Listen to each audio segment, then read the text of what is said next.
Sa pagluluto, mahalaga ang magkaroon ng tamang timpla. Kapag maalat, pwede mong lagyan ng tubig.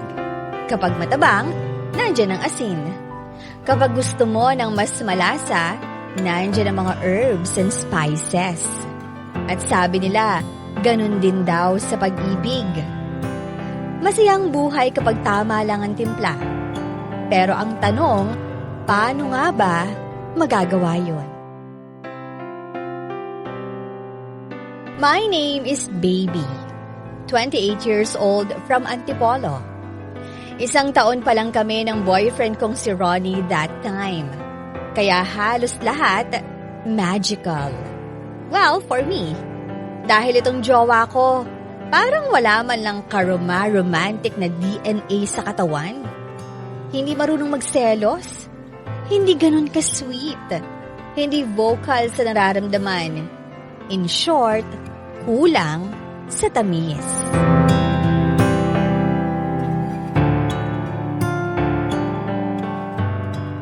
Oh, kamusta naman ang araw mo? Ayos lang, wala namang pinagbago. Ikaw? Okay lang naman.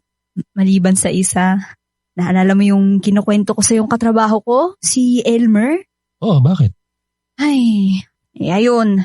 Nag-iwan na naman ng chocolate sa table ko. Tapos, sinasabi pa niya sa akin na gusto pa rin daw niya akong ligawan. Sinasabi ko naman na may boyfriend na nga ako, kaya hindi pwede. Pero sabi naman niya, maghihintay daw siya.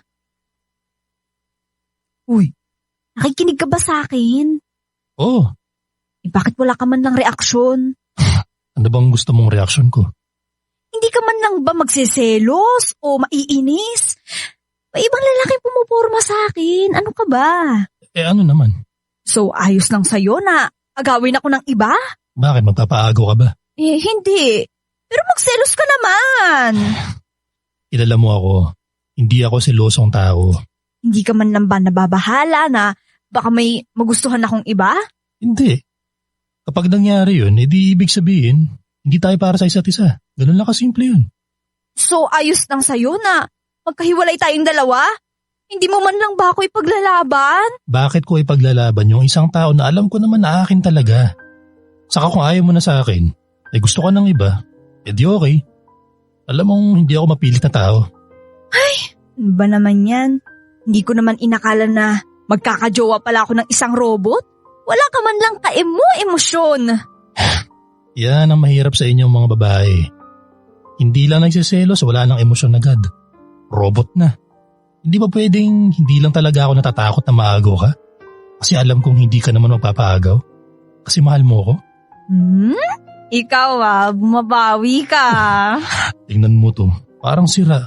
Kanina ang haba-haba ng muso mo tapos ngayon halos mapunit yung pisngi mo kakangiti. Ikaw naman kasi, hindi mo man lang pinaramdam sa akin na special pala ako. Na takot kang mawala ako o maagaw ako ng iba. Ano man lang yung pagbawalan mo kung lumapit sa Elmer na yon? O di kaya sabihin mo na kapag isang beses pa akong pormahan nun, isusumbong ko na talaga siya sa'yo. Para lang ma-feel ko naman na mahalaga ako sa'yo. Mahalaga ka sa akin. Alam kong alam mo yun kaya hindi ko na kailangan patunayan yan sa'yo. Tapos ang usapan.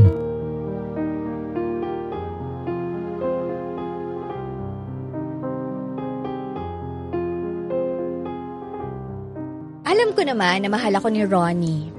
Kaso, yun ang problema. Alam ko, pero hindi ko ramdam. Meaning, naririnig ko sa kanya ang salitang, mahal kita, pero hindi yon ang pinapakita niya sa akin. Yes, hindi siya nang bababae, pero kulang talaga sa effort. To the point na ako na parati ang gumagawa ng paraan para lang magkaroon kami ng oras sa isa't isa. I'm trying my best to be that perfect girlfriend. Kaso madalas, medyo nakakapagod din. Lalo na kung hindi naman niya na-appreciate ang mga ginagawa ko for him.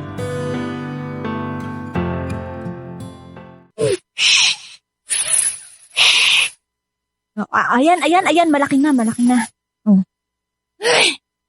Mars, wala ka ba talagang balloon pump? Ngawit na yung pangako kakahipan dito eh. Hindi nga kasi ako nakabili, diba? Saka, ano ka ba? Kaya mo na yan. Para sa akin, gawin mo na. Kunti na lang din naman to eh. Anong konti dyan? Ang dami-dami pa kaya niyan. Ay, baka magkabeke ako Hindi ba pwedeng tama na to? Marami-rami naman yan Ay, sa bagay. Okay, sige. Paano yung reklamo? Ililibre naman kita ng sine pagkatapos nito eh. Ay aba, dapat lang Isinakripisyo ko ang date namin ni Albert para lang tulungan kang makapag-prepare ng anniversary surprise mo para kay Ronnie. Teka nga, nasa na ba siya? Tumawag na ba? Hindi pa nga eh. Tinatawagan ko kanina, hindi naman sumasagot. Tapos, tinanong ko rin yung kapatid niya. Ang sabi naman, maaga raw umalis ng bahay. Kaya, hindi ko na tuloy alam kung nasan siya. Basta, ang sabi ko, pumunta lang siya dito ng mga 6 p.m. Inasan kaya siya? OMG! Hindi kaya bumili ng singsing kasi magpo-propose na siya sa'yo! Wow! Layo ng tinalon mo, te, ha? Hindi ba pwedeng bumili lang muna ng regalo tulad ng teddy bear o kaya bulaklak? Singsing agad? Aba, why not Kung alam naman niya na doon din naman ang punta niyo, bakit niya pa patatagalin, di ba? Ay naku, malayo pa sa katotohanan yung mga iniisip mo. 2 years pa lang kami ni Ronnie. Saka, mas gusto muna naming mag-focus sa mga trabaho namin para, alam mo na, makapag-ipon para sa future namin. Sus! If I know, nag-e-expect ka rin, Huwag mong sabihin na kapag nag-propose na sa'yo si Ronnie, tatanggihan mo. Syempre hindi, Proposal na yun eh. Ang point ko lang naman dito, ayokong maging asyumera. Alam mo na, mahirap na. Sa bagay, may point ka naman dyan. Saka as if naman magpo-propose ngayon yun sa'yo. Mukhang hindi pa tapos sa subject na How to be a boyfriend 101. Ano bang pinagsasabi mo dyan, Fritz?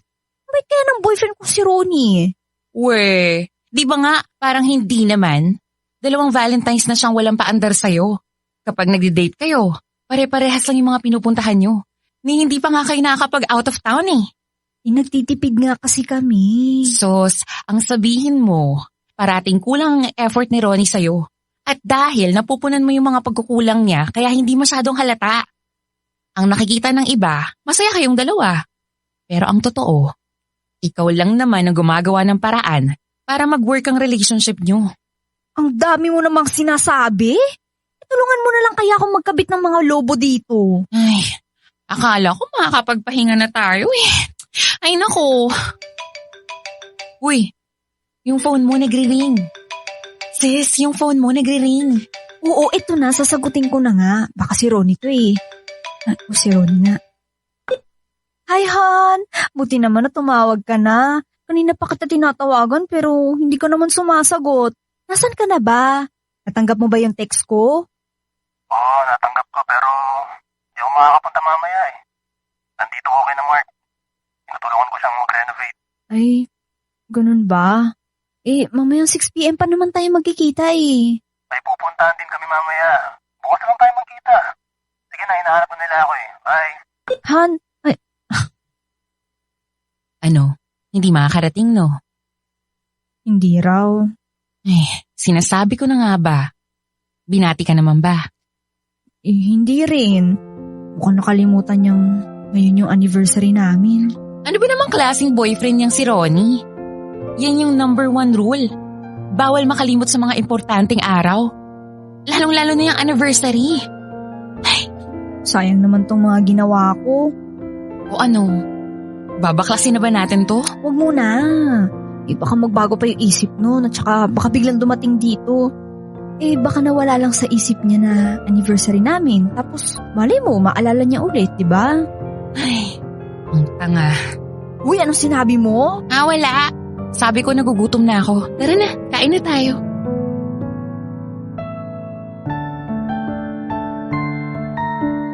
Parati kong sinasabi na ayos lang sa akin ang ganong klaseng relasyon. Yung ako lang ang give ng give. Habang si Ronnie, take lang ng take. Noong una, feeling ko pa, napakabait kong girlfriend.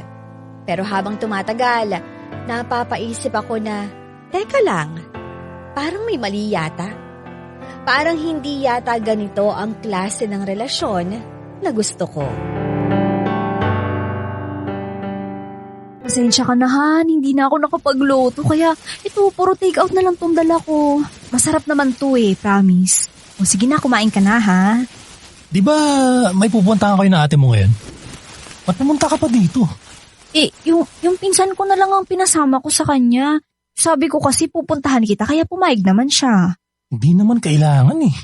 Anong hindi kailangan? Ilang araw na tayong hindi nagkikita. Maski nga sa text, hindi mo ako kinakamusta. Busy ako. Alam mo naman yun, di ba? Teka nga, ba't ba naiirita ka sa akin? Kanina ka pa Pagbungad mo pa lang sa akin kanina, nakasimangot ka na kaagad. Ngayon na nga lang ulit tayo nagkita. Gaganyanin mo pa ako. Ang kulit mo kasi. Hindi ka makaintindi. Alam mo naman na busy nga ako sa trabaho. Tapos ang gusto mo, pati yung araw na meron ako para sa sarili ko, ibibigay ko pa sa'yo. Di matulog ka dyan. Hindi naman kailangan buong araw mo kong kausapin Tapos kapag hindi ka kinausap, magmumukmuk ka sa isang tabi. Pwede ba, baby, kilala kita? Ano ba talagang problema mo?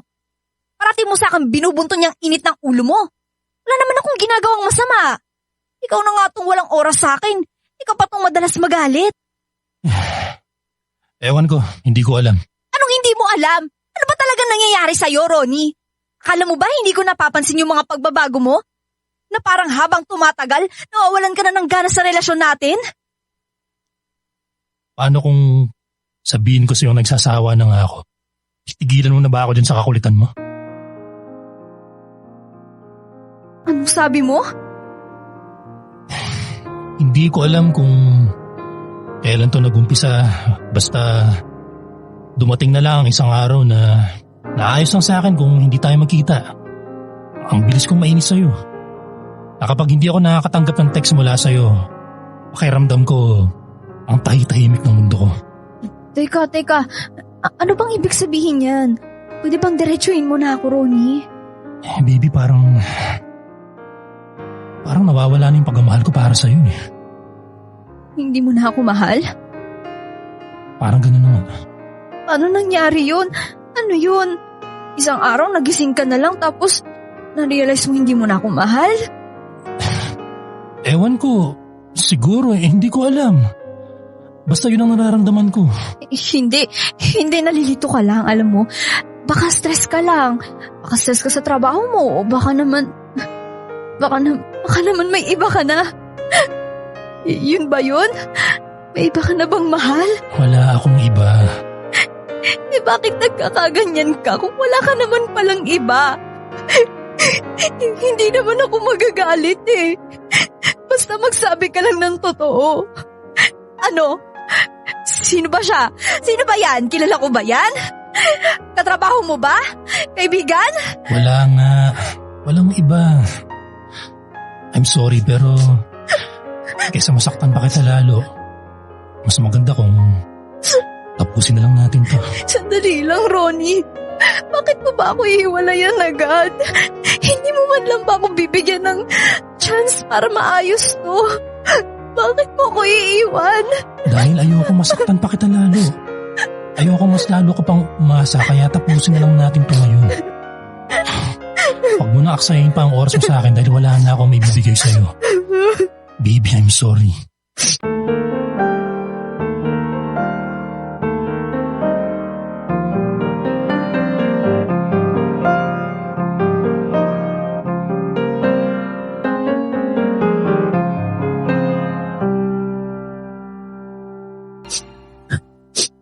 Fritz, ba't ganun? Ba't ang bilis naman niyang bumitaw?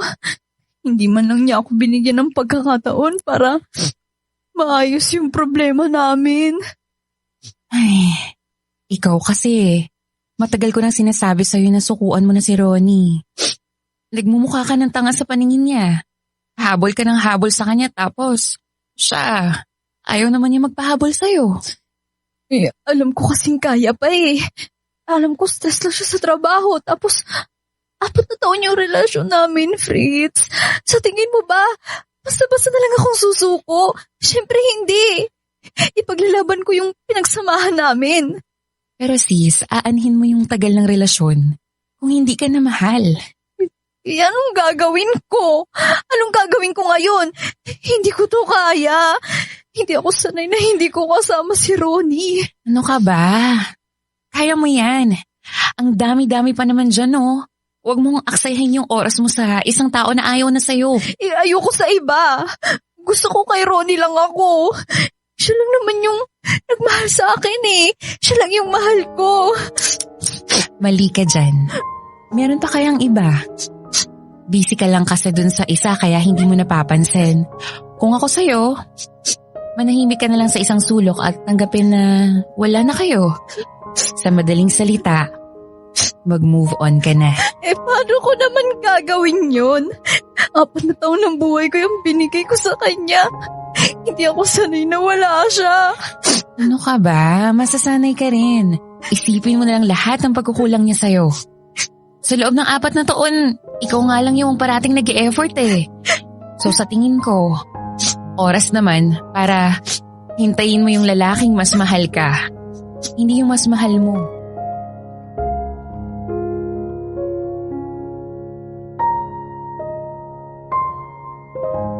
That time, parang nagsisisi pa ako dahil hiniwalayan ko si Ronnie. Para kasing hindi na ako sanay na hindi ko siya kasama. Kaya lang, sa tuwing naiisip ko ang naging takbo ng relasyon namin, napapasabi ako na, oo nga, tama lang pala ang ginawa ko. Hindi pwedeng ako na lang ang parating bigay ng bigay, ang nagbibigay ng effort. Dahil syempre, gusto ko rin namang ma-feel na ako yung mas mahal sa isang relasyon.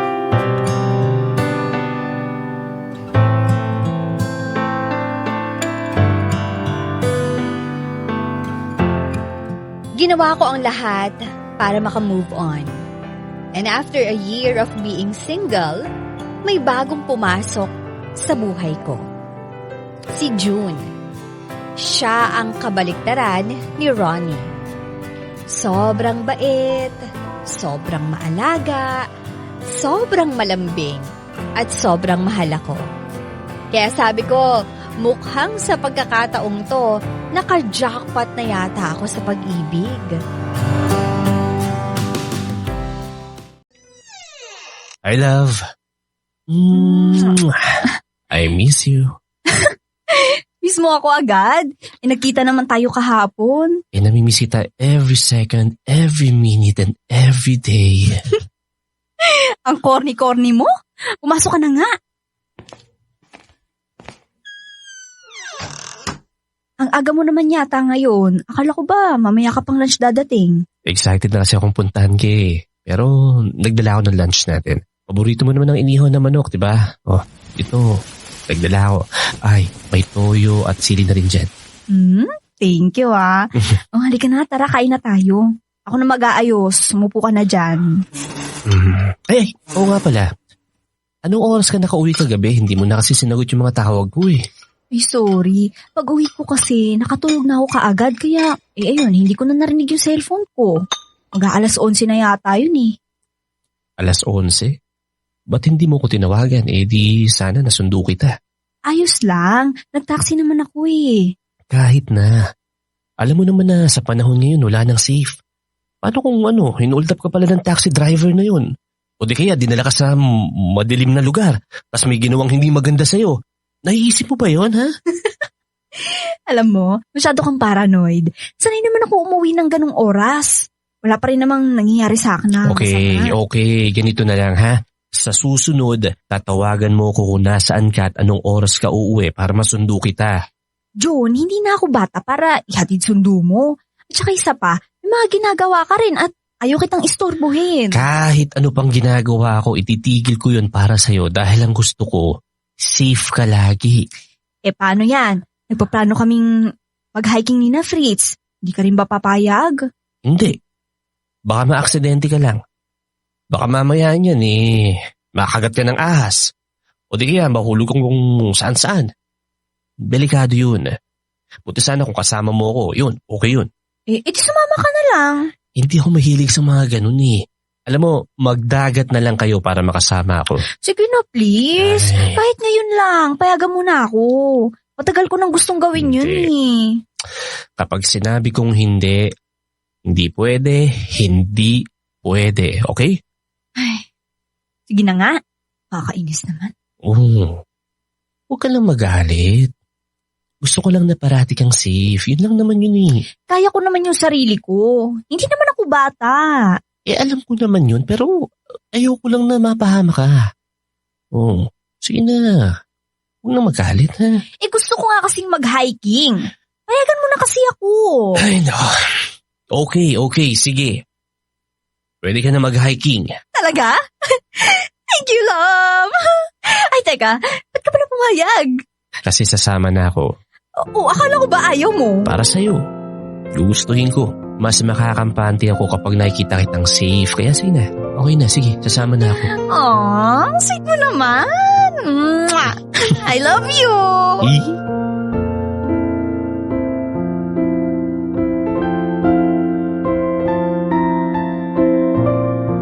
Noong una, natutuwa pa ako sa ganong personality ni June. Nakakakilig. Feeling ko, singhaba ng EDSA ang buhok ko. Sino ba naman kasi ang babaeng may ayaw ng ganon? 'Di ba? Maya't maya ka kung i-check, hatid sundo sa trabaho. Isang sabi mo lang ng gusto mo, kumakaripas na agad ng takbo. Kahit anong sabihin mo, gagawin niya. Yes, sobrang nakakakilig. Parang perfect relationship. But it was not. Dahil lahat pala ng sobra, masama. At yun naman ang naging problema ko kay June.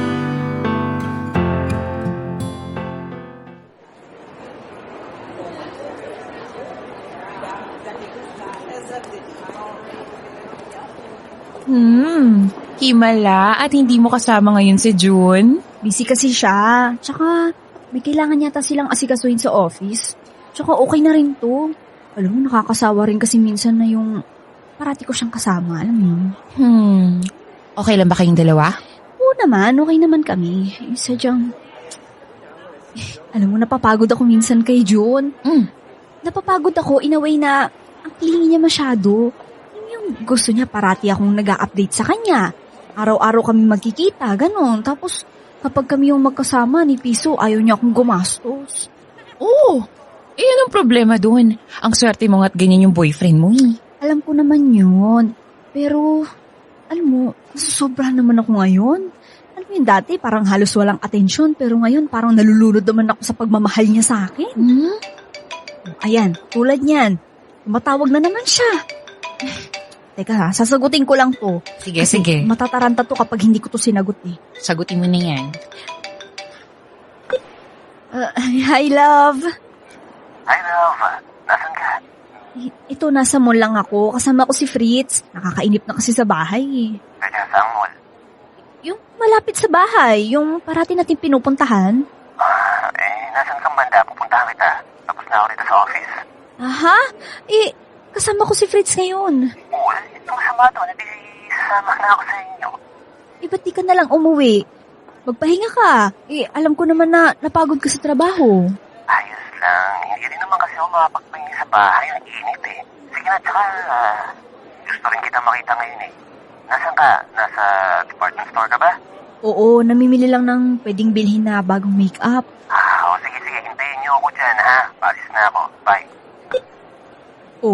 Kita mo na? Hayaan mo na. Diyan siya masaya eh. Sa ang importante, ramdam mong mahal ka.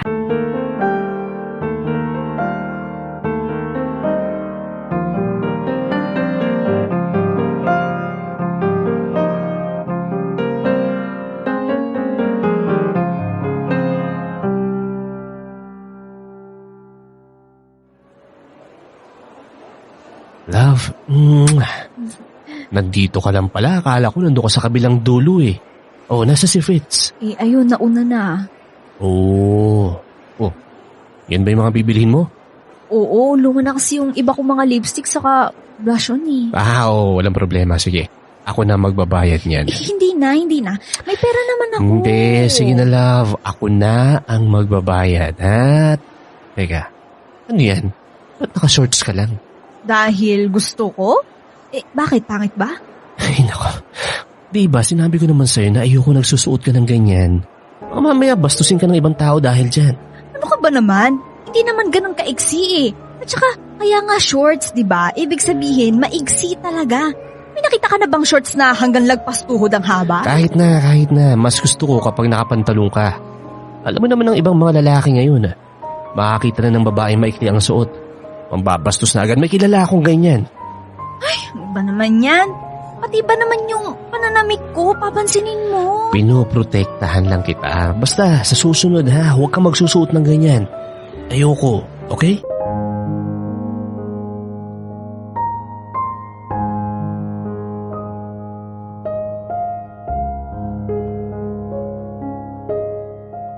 Naiintindihan ko naman lahat ng paliwanag niya. Kaso nga lang minsan, nakakairita na rin ang mga ginagawa niya. Feeling ko, napakahina ako kapag siya ang kasama ko. Nakakapagod din pala kapag masyadong prinsesa ang turing sa'yo. Parang nakakawala ng identity. Sigurado ka bang hindi ka magpapatid? Nandyan lang yung motor ko Naku, hindi na. Halika na. Sumabay ka na sa akin. Mahirap nang makakuha ng taxi ngayon. Meron din yan. Nasaan nga pala yung boyfriend mo? Bakit hindi ka man lang niya sunduin? Kasi, Nandito ako. Bakit? love, anong ginagawa mo dito? Di ba sabi mo mag-overtime ka ngayon? Natapos ako nung maaga kaya sinundo na kita rito. Kanina pa kita tinatawagan pero hindi mo man lang sinasagot. Ay, sorry. Baka naka-silent kasi yung cellphone ko. Halika na. Ihatid na kita. Okay. Uy, Henry, mauna na kami Bye. See you tomorrow. Sige. Ingat kayo. Tara, love. Saan ka ba banda nakapark? Doon. Ay, grabe yung pagod ko ngayong araw na to. Kaliwat kanan yung mga meetings. Tapos, Sinupormahan ka ba ng Henry na yun? hindi Yung totoo. Hindi nga. Saka ano ka ba naman? May girlfriend yung tao. Dahil may girlfriend, hindi na pwedeng magloko? Ano bang problema mo? Ayoko dumidikit ka na sa Henry na yun Hindi ko nagugustuhan yung mga tingin sa'yo. Mukhang minamanyak Hoy, ano ka ba? Tumigil ka nga. Bait-bait ng tao sa akin tapos pagsasalitaan mo ng Teka ganyan. nga, bakit mo ba pinagtatanggol? Kasi kaibigan ko siya. Kaibigan ba talaga? Ewan ko sa'yo. Mukha kang tanga. Kung sinundo mo lang ako rito para awayin, edi umuwi na lang sana ako mag-isa. Bahala ka na nga dyan. Uy, teka, saan ka pupunta? Uuwi ako na mag-isa. Pakipag-usap ka sa sarili mo. Teka, sandali nga. Mali ba yung mga sinasabi ko? Bawal na ba ako magselos ngayon? Wala ka na kasi sa lugar. Ay, Wala namang ginagawa yung tao, tapos pagsasalitaan mo ng ganyan. Uulitin ko walang gusto sa akin si Henry. Kaya tumigil ka na, please lang. Dahil pagod na ako dyan sa ugali mo. ano? Ay, wala ka na kasing ibang ginawa kundi kontrolin ako sa lahat ng bagay. Napakaseloso mo. Overprotective. Masyado ka pang conservative pagdating sa akin. Ganun ako dahil mahal kita. Sobrang mahal kita. Baka naman pwedeng pakibawas-bawasan ng konti dahil sakal na ako. Halos hindi na ako makahinga dyan sa pagmamahal mo. Lahat ng kulang, mali. Pero lahat din ng sobra, mali rin. Kaya please lang, kalmahan mo lang, okay? Kung ayaw mong mawala ako dahil sa sobrang pagmamahal mo na madalas wala na sa lugar.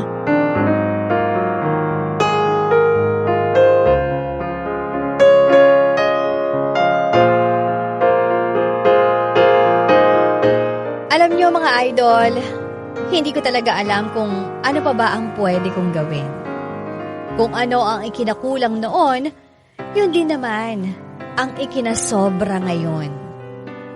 Nakipag-cool off muna ako kay June dahil gusto kong makahinga.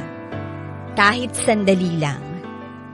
Habang pinag-iisipan kung ano ang dapat kong gawin, kung paano magkakaroon ng tamang timpla ang relasyon na meron ako. Paano nga ba mga idol? Sana matulungan niyo ako dahil sobrang gulo na ng utak ko.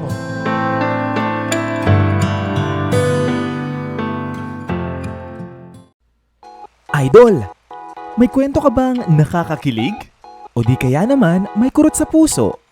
Pampa-good vibes. O baka naman gusto mo lang makapagbigay ng inspirasyon? Halika! Pwedeng-pwede kang magpadala ng kwento ng buhay mo sa amin. Magpadala lang ng sulat sa email dearifmstories@gmail.com o di kaya naman mag-PM sa official Facebook page namin. Hanapin lang ang Dear IFM at kami nang bahala sa'yo.